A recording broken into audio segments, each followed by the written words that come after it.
Hello കൂട്ടുകാരെ, ഇന്ന് നമുക്ക് ചെറുപയർ പരിപ്പും ചോറും കൂടെ കൂടിയ കിച്ചടി എങ്ങനെ ഉണ്ടാക്കുന്നതെന്ന് ഞാൻ കാണിച്ചു തരാം. അതിനാവശ്യമായ സാധനം നമുക്കിവിടെ അരി ഇതേണ്ട ഈ കട്ടോരി ഈ പാത്രത്തിന് ഇത്രയും അരിയാണ്. ഇതിന്റെ പകുതിയാണ് പരിപ്പ്. ഞാൻ തൊലിയില്ലാത്ത പരിപ്പ് എടുത്ത് വെച്ചിരിക്കുന്നത്, അരിയുടെ പകുതി. ഇത് രണ്ടും കൂടെ നമുക്ക് ഇതിനകത്ത് ഇടാം. ആദ്യം ഞാൻ ഒരു കാര്യം ചെയ്യാം. ഈ പരിപ്പ് നമുക്ക് കഴുകി കുക്കറിനകത്ത് കുറച്ച് വെള്ളം ഒഴിച്ച് തിളപ്പിക്കാം. തിളപ്പിക്കുമ്പോൾ അതിന്റെ ഈ പത പോലെ വരത്തില്ലേ, അതങ്ങ് എടുത്ത് കളയാം. നമുക്ക് പരിപ്പ് ഞാനിവിടെ വേവിക്കാൻ വെച്ച അപ്പൊ തന്നെ നമുക്ക് ഈ അരി ഒന്ന് കഴുകി വയ്ക്കാമേ. ഇവിടെ നമ്മുടെ ഇത് പത പൊങ്ങി വന്നു പരിപ്പിന്റെ. അപ്പൊ അതിനകത്തോട്ട് ഞാൻ ഈ അരി കഴുകി വെച്ചത് ചേർക്കുകയാണ്. അരിയും ബാക്കി സാധനങ്ങളും ചേർക്കാം. നമുക്ക് അരി ഞാൻ ഇതിനകത്തോട്ട് ഇട്ടു. വെള്ളം ആവശ്യത്തിന് വേണം. ഞാൻ അരിയുടെ കൂടെ തന്നെ നമുക്ക് ഇത് പീച്ചിങ്ങ ഒരു പകുതി മുറിച്ച് വെച്ചിരുന്നതാണ്. പിന്നെ ഇത് മത്തങ്ങയാണ്.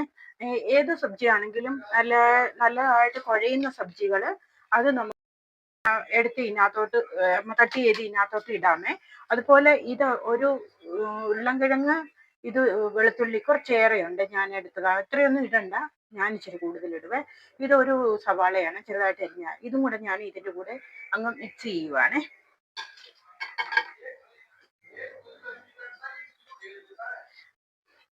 ഒന്നുകിൽ ഇത് നമുക്ക് വഴറ്റി ഉണ്ടാക്കാം.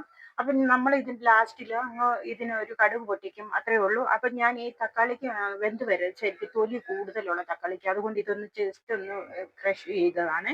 അപ്പം ഇതും കൂടി ഇതിനകത്തോട്ട് ഞാൻ അങ്ങ് ചേർക്കുക. എല്ലാം കൂടെ മിക്സ് ചെയ്തിട്ട് നമുക്ക് ഉപ്പ്, മഞ്ഞപ്പൊടി, ഇപ്പം ഞാൻ 1/2 സ്പൂണ് മഞ്ഞപ്പൊടി ചേർക്കുകയാണ്. മഞ്ഞപ്പൊടിയായി.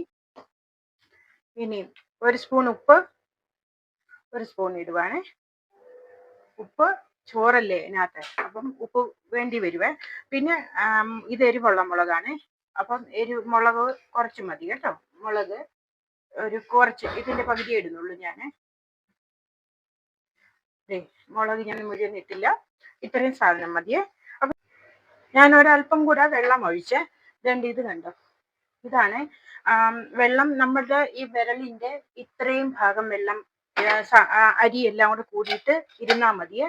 അത്രയും വെള്ളത്തിന്റെ ആവശ്യമുള്ളൂ. അപ്പം നമുക്ക് അടപ്പടച്ച് 2 വിസിലടിക്കാമേ. ഗ്യാസ് ഒരു ഫുള്ളിലാണ് വെച്ചിരിക്കുന്നത്. കുക്കറിൽ സൗണ്ട് വരുമ്പോൾ നമുക്ക് കുറച്ച് വെക്കാവേ. കുക്കറിനകത്ത് ഞാൻ ഈ ചീരയും കൂടെ അല്പം ഇട്ടിട്ടുണ്ട്. കുക്കറിൽ ഇവിടെ വിസിൽ വരുമ്പോഴത്തേന് ഞാൻ ചെറിയ പാനിനകത്ത് 2 സ്പൂൺ നെയ്യ് ഒഴിച്ചിട്ടുണ്ട്.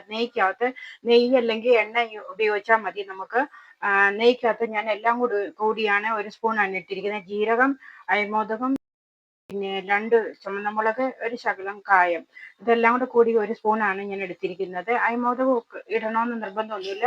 ജീരകവും കടുക് പൊട്ടിച്ചാലും മതി. പിന്നെ കായം ചേർക്കുന്നത് നല്ലതാണ്. പിന്നെ കരിയാപ്പില ഞാൻ ഇച്ചിരി കൂടുതൽ യൂസ് ചെയ്യുന്നുണ്ട്.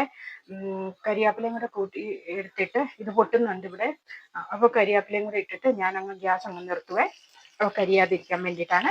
അപ്പം നമുക്ക് അവിടെ കുക്കറിൽ സീറ്റി വരാനായിട്ടായി വരുന്നുണ്ട്. അപ്പോഴത്തേനും നമുക്ക് ഇത് റെഡിയാക്കി വെക്കാം.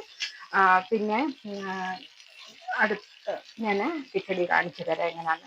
കിച്ചടി എന്ന് പറഞ്ഞാൽ ഇത് നോർത്ത് ഇന്ത്യൻ സ്റ്റൈലാണ്. പക്ഷെ കരിയാപ്പില നമ്മൾ സൗത്ത് ഇന്ത്യൻ രീതിയാണല്ലോ. അപ്പം എനിക്ക് കരിയാപ്പില ഇടുന്ന ഇഷ്ടമായതുകൊണ്ട് ഞാൻ ഇടുന്നു. ഓക്കെ. അപ്പോൾ പിന്നെ കിച്ചടി ഈ അസുഖക്കാർക്കും കൊച്ചു പിള്ളേർക്കും പ്രായമായവർക്കും ഒക്കെ അധികം എരിവില്ലാതെ ഒക്കെ കഴിക്കണമെങ്കിലും നല്ല ടേസ്റ്റായിട്ടും പിന്നെ പെട്ടെന്ന് ഉണ്ടാക്കണമെങ്കിലും ഒക്കെ ഉണ്ടാക്കാൻ പറ്റുന്ന ഒരു ഫുഡാണ്. അപ്പം നമുക്ക് കറി വെക്കാതെ പെട്ടെന്ന് എളുപ്പത്തിൽ എന്താ ഉണ്ടാക്കാൻ പറ്റുന്നത് നമ്മൾ ഓർക്കത്തില്ലേ, അങ്ങനെ എന്തെങ്കിലും നമുക്ക് ചിന്തിക്കുവാണെങ്കിൽ അങ്ങനെ ഉണ്ടാക്കാനായിട്ട് പെട്ടെന്ന് എളുപ്പമാണ്. അപ്പം ഇഷ്ടമുള്ളവർ ഉണ്ടാക്കി നോക്കണം. ഉണ്ടാക്കി നോക്കിയിട്ട് ഇഷ്ടപ്പെട്ടെങ്കിൽ കമൻറ്റ് ചെയ്യണം. Okay, bye bye. ഇവിടെ നമ്മുടെ കിച്ചടി ഉണ്ടോ, റെഡി ആയിട്ടുണ്ട്. അപ്പം നമുക്കിതിന് പുറത്തോട്ട് ഈ കടുകല്ല, ജീരകം, കരിവേപ്പില എല്ലാം കൂടെ നെയ്ക്കകത്ത് പൊട്ടിച്ചില്ലേ, നമുക്കിതിനകത്തോട്ട് ചേർക്കാം. ഇത് കണ്ടോ, ഇതാണ് നമ്മുടെ ടേസ്റ്റി കിച്ചടിയാണ്. നല്ല ടേസ്റ്റാണ്. എല്ലാവരും ഉണ്ടാക്കി നോക്കണം. ഇഷ്ടപ്പെട്ടെങ്കിൽ ലൈക്ക്, ഷെയർ, സബ്സ്ക്രൈബ് ചെയ്യാൻ മറക്കരുത്.